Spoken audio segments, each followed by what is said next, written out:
fiery horse with the speed of light, a cloud of dust, and a hearty hi-yo silver, the Lone Ranger.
With his faithful Indian companion, Tonto, the daring and resourceful masked rider of the plains led the fight for law and order in the early western United States. Nowhere in the pages of history can one find a greater champion of justice. Return with us now to those thrilling days of yesteryear. From out of the past come the thundering hoofbeats of the great horse Silver. The Lone Ranger rides again. Come on, Silver. Let's go, big fellow. I'm Silver. Hooray!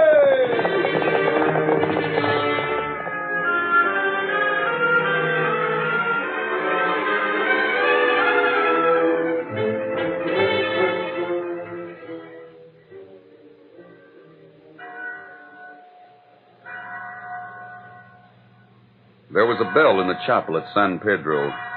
When it rang, its clear tones carried over the plains for miles in every direction and sounded a message for both Indians and white people. It told them that those who were destitute could find help. Periodically, the big bell brought deserving people of all kinds into the town for food, clothing, medicine, or money to buy the things that were needed.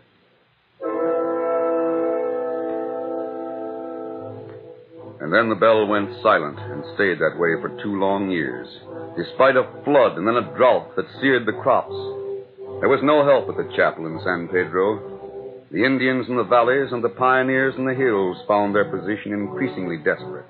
They were cold and hungry, but they had long since given up hope of hearing the clear tones of the chapel bell.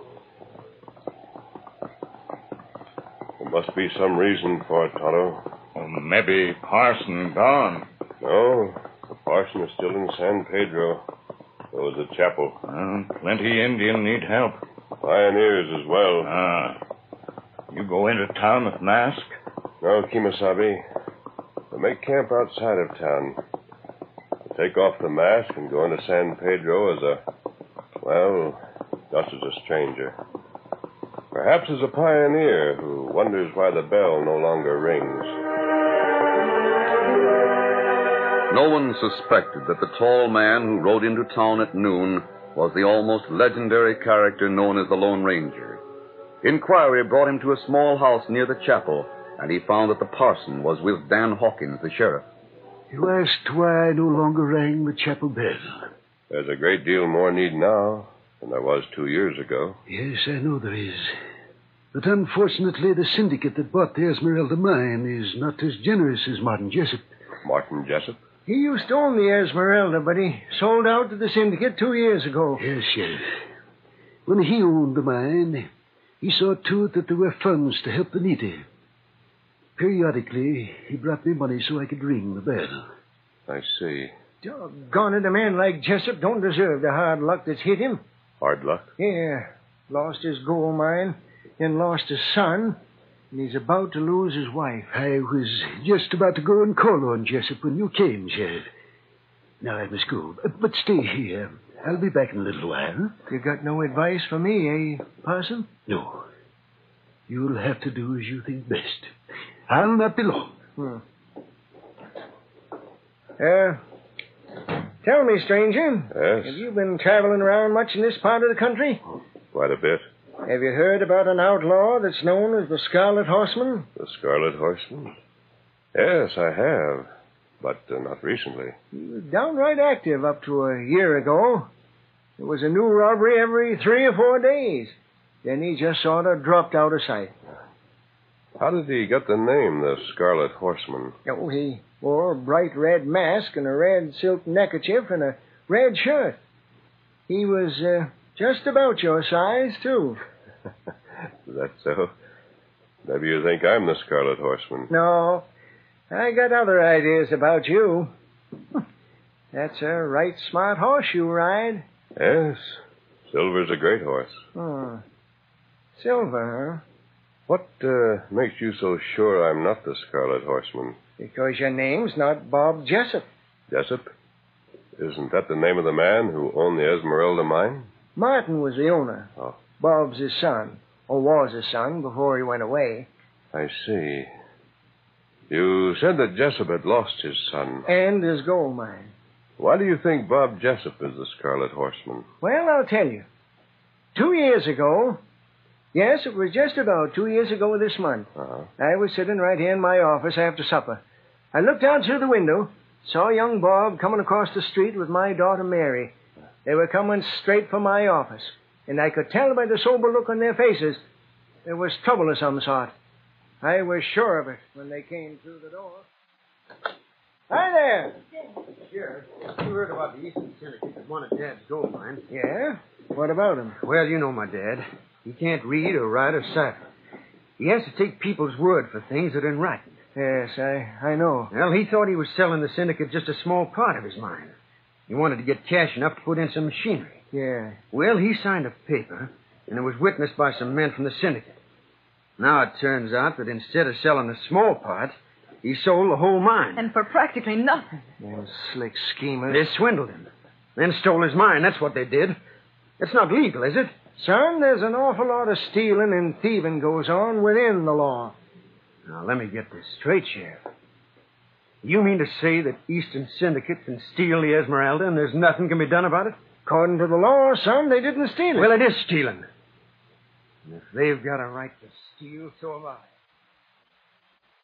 Young Bob left the office alone. That was the last I saw of him. He left town. What about the Scarlet Horseman? Well, he appeared in town soon after the syndicate got started. Rode in, stuck up the office, and rode away. That was just the first of a whole series of robberies. What about Martin Jessup and his wife? Well, they hear from Bob every so often. He sends them cash, but never an explanation of how he got it. Do they know your suspicions? No. No one knew except Mary and me. Until today. I came here to tell the parson what I knew and ask his advice. Why did you tell me this story? Well, I just told you, that's all. That's a mighty fine horse you got tied outside. Yes, Sheriff. Why, after all of this time, did you choose today to tell the parson? Because I think Bob Jessup's coming here. To San Pedro? Yes. Somehow or other, he keeps track of what's going on around town. And he'll know that his mother is dying. She is? That's what the dog says, and I reckon he knows. Bob Jessup will come here as sure as you're born. Then I'll have to arrest him.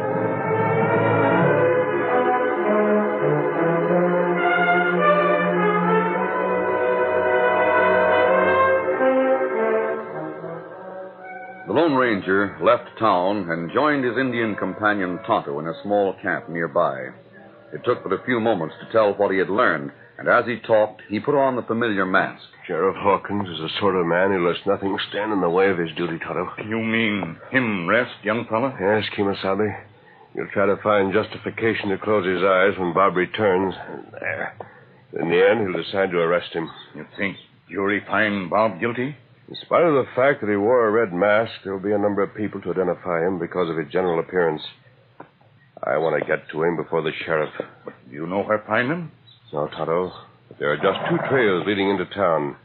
We'll keep an eye on both of them. Me tighten cinch, get scout ready. Good. Steady there, sir. You know what Jessup feller looked like? The sheriff said he was about my size. There you are. If he comes to town, we'll know him. Steady, big fella. Come on, Silver. Come up, Scout.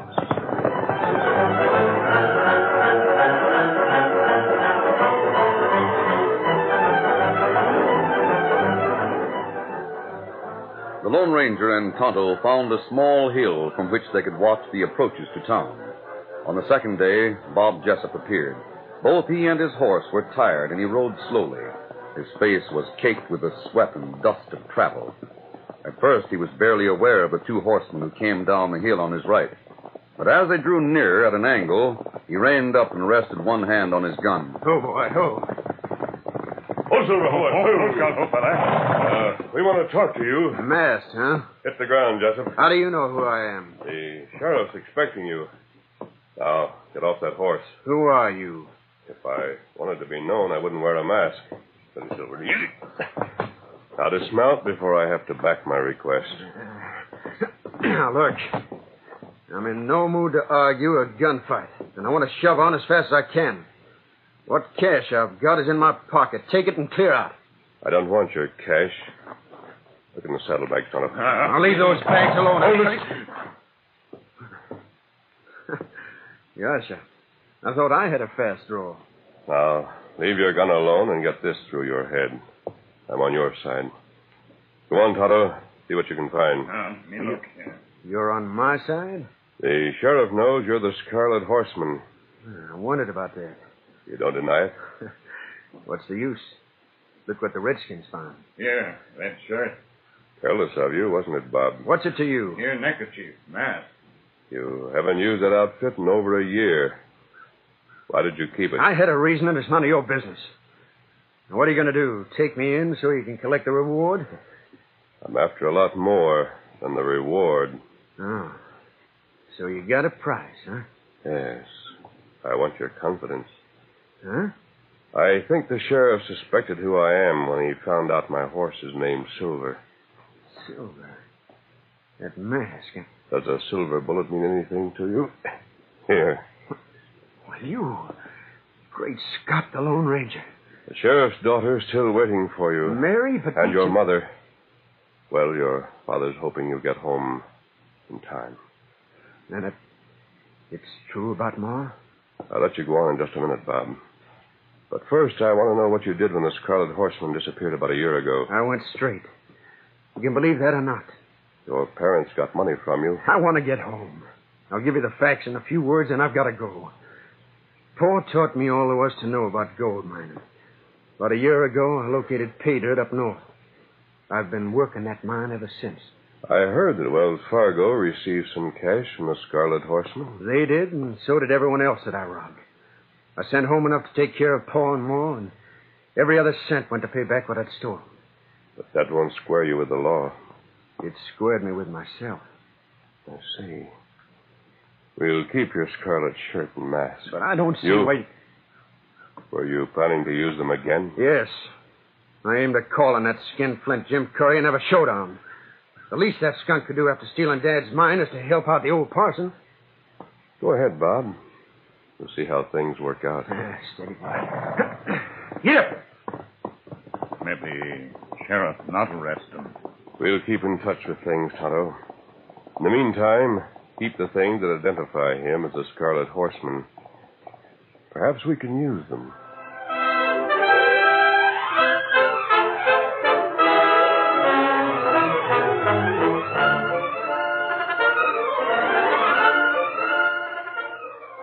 The curtain falls on the first act of our Lone Ranger story. Before the next exciting scenes, please permit us to pause for just a few moments.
to continue our story.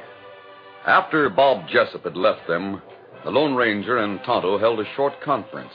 Then the masked man returned to camp while Tonto headed for town at top speed by a roundabout route to reach San Pedro ahead of the Scarlet Horseman without being seen by him. Bob made slow time on his exhausted horse, and it was nearly dark when he came within full view of the familiar buildings and the tower of the little chapel that held the silenced bell. The first person he saw was Mary, the daughter of the sheriff, who ran up to meet him. Oh, there, boy. Oh, steady. Oh, Mary, you... Gosh. Bob, you did come back, but... Bob, Dad says they're sure to find you guilty. Mr. Curtis, syndicate man, will identify you. That ornery polecat. Oh, here comes Dad now. Yeah, so I see. I got to take you into custody, Bob. I reckon you know why. Sheriff, does Ma know about your suspicions? No. And I'm willing to meet you halfway to keep it from her for the little time she has left. I appreciate that. The doctor figures it won't be long. I'm willing to let you go home on your word of honor that you'll come back into my office no later than noon the day after tomorrow and give yourself up. You think that by noon on Thursday, Ma will be... I talked to the doctor just before I come here. That's why I said Thursday. I'll be there.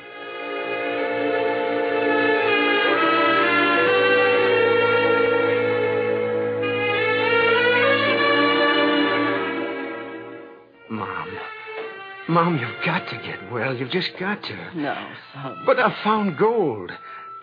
Dad can start all over again with a new claim. And he can send money to the parson, and the bell you love so much will ring again. Oh, is that the truth? Is it true you found the gold, Clay? Yes, it is, Mom. It's the truth. Oh, that's the answer to my prayers. Oh, Bob, I was so afraid that the money you've been sending us wasn't honest money. Oh, it's honest money, Mom. And there'll be lots more from now on. We'll help the parson, and the bell will ring again. And the Indians and pioneers will hear it, and they'll come from all sides. And the parson will hand out food and warm clothes and... I'll hear it, Bob. I'll hear that bell when it rings. And don't you feel too badly. I have had a happy life, a full life. I've seen my prayers answered.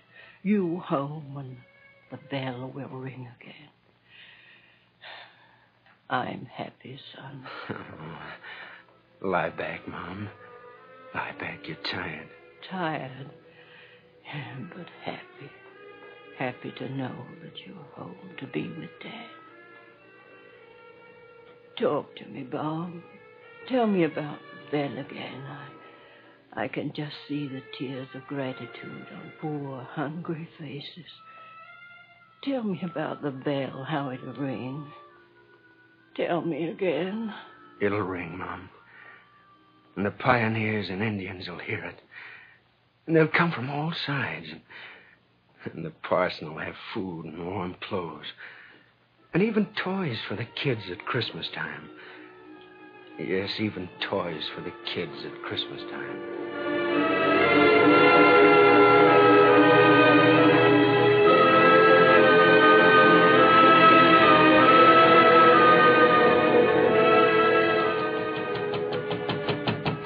Mary, Sheriff, open the door. I've got to speak to you. Bob! What's the matter, son? What's all the excitement? Mary, Sheriff, what do you think? Ma's not going to die. She's going to get well. I wanted you to be the first to know. Oh, Bob! Are you sure about that, son? Yes, I'm sure. She fell asleep while I was talking to her. The doc was there. He told us a lot of things about the desire to live and all that, but the main thing is she's going to get well.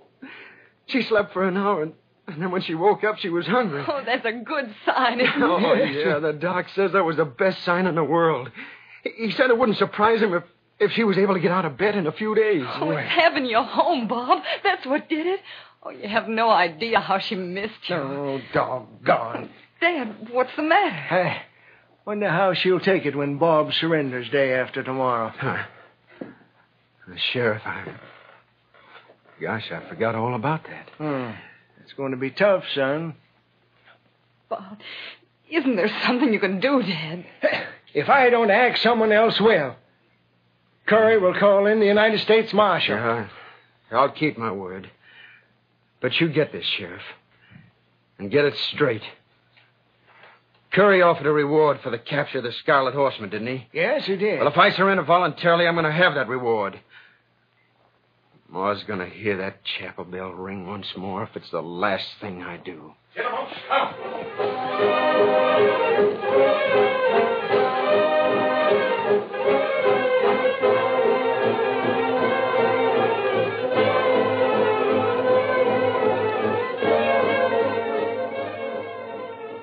Tonto had followed instructions and kept an eye on events in town. A few minutes after leaving his point of vantage near the sheriff's home, he dashed into the Lone Ranger's camp, reined up sharply, and told what he had learned. It means a woman's life, Tonto. That's right. She'll never survive the shock of learning that her son is the Scarlet Horseman. Maybe we do something, huh?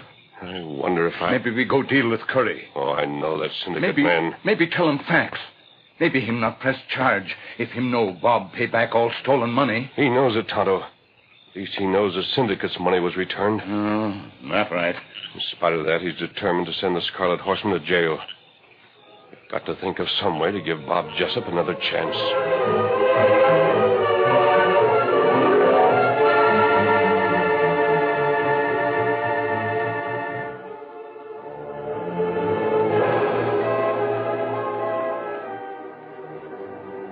Both the Lone Ranger and Tonto kept a close watch on events in town.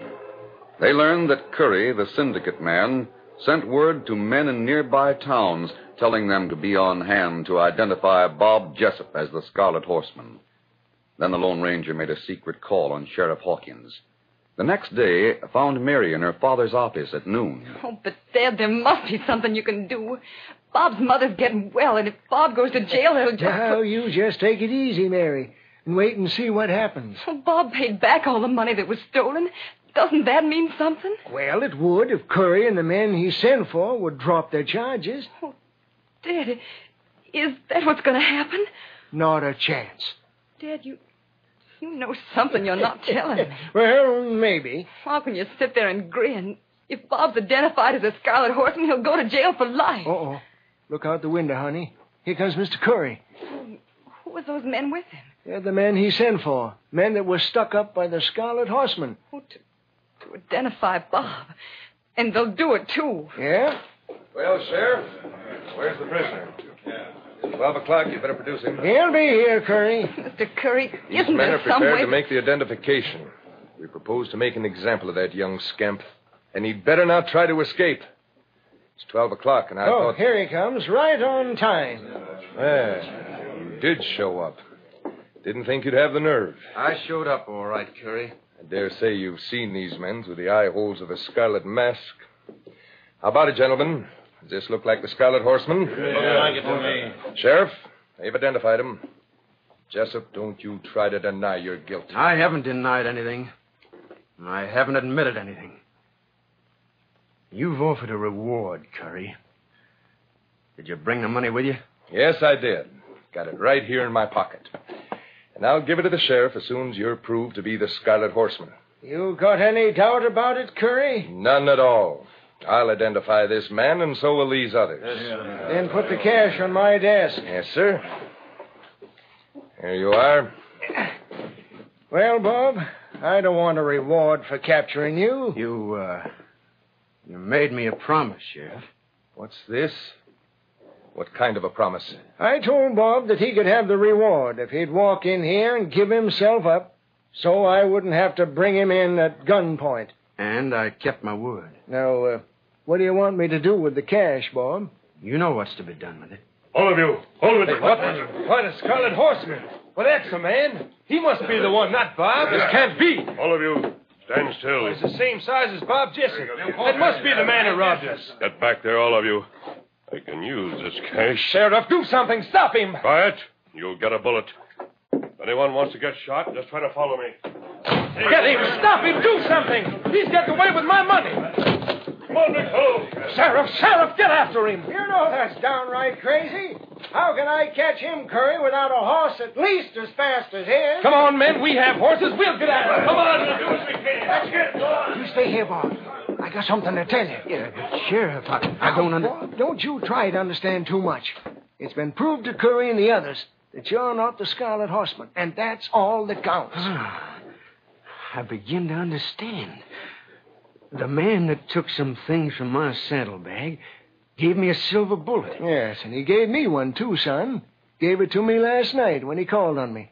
And before another hour has passed, he will have burned up a shirt and mask and all that's left of the Scarlet Horseman. Yes, but the cash... By now, he's handed that to the Indian, and the Indian's on his way with that cash to the parson. Mary, that's the chapel bell. Oh, Bob. Sounds like the Indian has reached his destination. Go on, son. Go home to your ma, and take Mary along with you.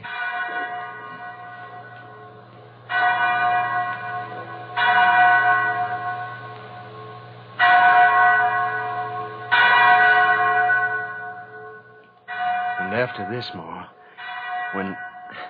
when Dad helps me work that gold mine, we'll keep that bell ringing like never before.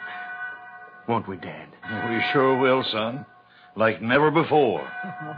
I can just see the tears of gratitude on poor, hungry faces. The pioneers and Indians are coming from all sides. Yeah. And the parson will have food and warm clothes and even toys for the kids at Christmas time. Thanks to the Lone Ranger.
Just heard is a copyrighted feature of the Lone Ranger Incorporated.